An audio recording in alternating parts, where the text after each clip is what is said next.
L'AFD, ça nous permet vraiment de nous poser les bonnes questions. Le GLOB est une association qui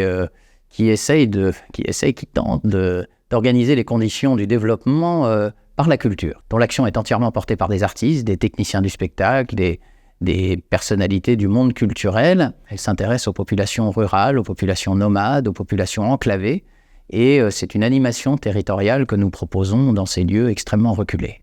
La première fois avec l'AFD, c'était il y a quelques années, au moment où l'AFD s'interrogeait sur le fait d'investir le champ des industries culturelles et créatives. Nous avions échangé sur le fait que les industries culturelles et créatives, ça ne se maniait peut-être pas exactement de la même manière que tous les autres secteurs de la société civile. On a affaire à de l'invisible, on a affaire à de l'humain particulier, créatif, on a affaire à des structures sociales qui reposent aussi sur ces mythologies. Nous avons eu affaire à des interlocuteurs à l'AFD extrêmement rassurants, extrêmement proches de nous et qui nous ont accompagnés. Donc ça se déroule jusqu'à présent sans aucune douleur et au contraire, on en tire un excellent bénéfice puisque ça nous permet de nous structurer, de nous professionnaliser et de préciser notre pensée et donc in fine certainement notre action. Ah ben l'argent forcément, ça nous apporte des sous, ça c'est sûr, avec les sous, l'action, en tout cas le financement du fonctionnement de notre structure déjà, et puis évidemment la possibilité de réaliser nos objectifs. Est-ce que c'est qu'une histoire d'argent ? Non, je pense qu'il y a surtout une histoire d'accompagnement.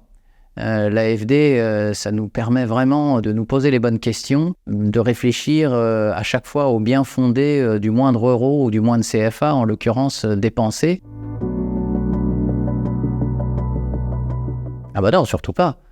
C'est dans la contradiction que le monde avance. C'est du chaos que naissent les étoiles. Et forcément, il y a des visions qui se complètent et d'autres qui se confrontent. Et l'intérêt, c'est de voir nos points de convergence. On est à peu près d'accord sur les mêmes choses, mais on n'a pas forcément la même manière de présenter. Et donc, il faut trouver la bonne traduction de nos deux langages pour se dire que finalement, qu'est-ce qu'on veut ? C'est développer, en l'occurrence, un segment qui est celui de la culture, ou dans notre cas, et s'entendre sur la manière de communiquer.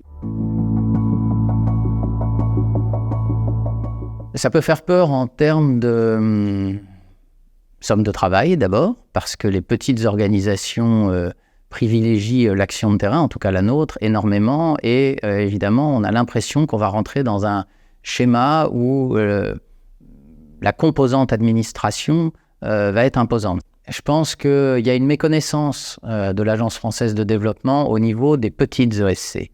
Je leur conseillerais tout simplement de se dire, bon, si vous voulez prétendre à un financement AFD et que ça vous paraît l'Everest à escalader, allez voir ceux qui ont déjà escaladé l'Everest et puis encorder, vous allez a priori y arriver sans aucun effort.